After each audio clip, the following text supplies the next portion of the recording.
کل آیات کریمہ جن میں یہ 3 لفظ آئے ہیں میں نے جمع کیا، تینوں قسموں کی آیات کا مجموعہ 90 بنا۔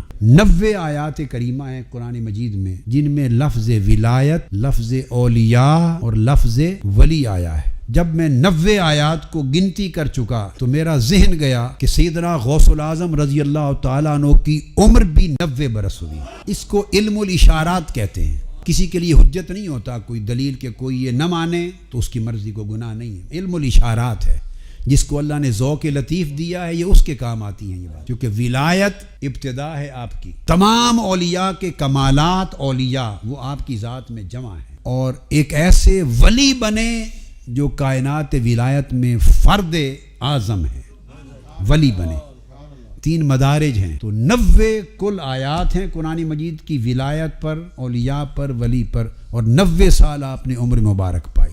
471 ہجری میں آپ کی ولادت ہوئی، صحیح اصح قول کے مطابق، جس کو امام ذہبی سمیت ائمہ محدثین نے جس قول کو لیا۔ 471 ہجری میں آپ کی ولادت ہوئی اور 561 ہجری میں آپ کا وصال ہوا۔ 90 برس عمر اور 90 آیتوں میں اللہ نے مضمون ولایت کو بیان کیا۔ گویا اللہ رب العزت نے اشارہ کیا کہ ولایت میں فرد تام شیخ عبد القادر جیلانی، فرمایا کہ اے میرے حبیب مکرم صلی اللہ علیہ وسلم، آپ دیکھیں گے اور آپ دیکھتے ہیں کہ جب سورج طلوع ہوتا تھا تو 309 سال تک وہ لیٹے رہے غار کے اندر کھلے میدان میں، تو تزاور عن کہفہم ذات الیمین، تو اپنی اصل راہ پر چلنے کی بجائے سورج دائیں جانب جھک جاتا تھا، راستے سے ہٹ جاتا تھا، اپنا راستہ چھوڑ کر دائیں جانب ہو جاتا تھا۔ وَإِذَا غَرَبَتْ تَقْرِضُهُمْ ذَاتَ الشِّمَالِ، اور جب غروب ہوتا تھا تو اس وقت وہ بائیں جانب جھک جاتا تھا اپنا راستہ چھوڑ کر۔ اور آگے قرآن مجید نے جو بات کہی وہ یہ ارشاد فرمایا وَهُمْ فِي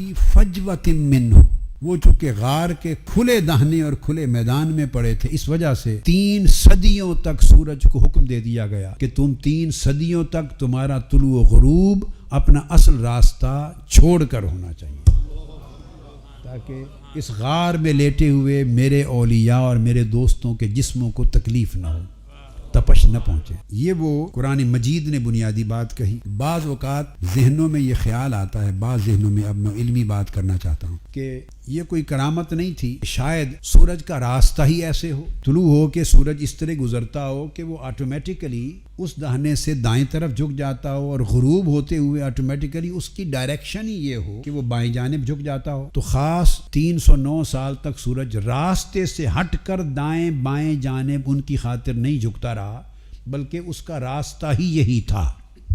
یہ خیال آ سکتا ہے کہ نہیں ذہنوں میں؟ کہ قرآن مجید نے تو اتنی بات کی نا کہ آپ دیکھتے ہیں کہ جب سورج طلوع ہوتا تھا 300 سال تک تو طلوع کے وقت دائیں جانب ہٹ جاتا تھا راستے سے، اور غروب کے وقت بائیں جانب ہٹ جاتا۔ تو ایسا خیال کرنا درست نہیں ہوگا کہ یہ کرامت نہ تھی، بلکہ یہ سورج کا ایک نیچرل راستہ ہی یہ تھا، روٹ ہی یہ تھا۔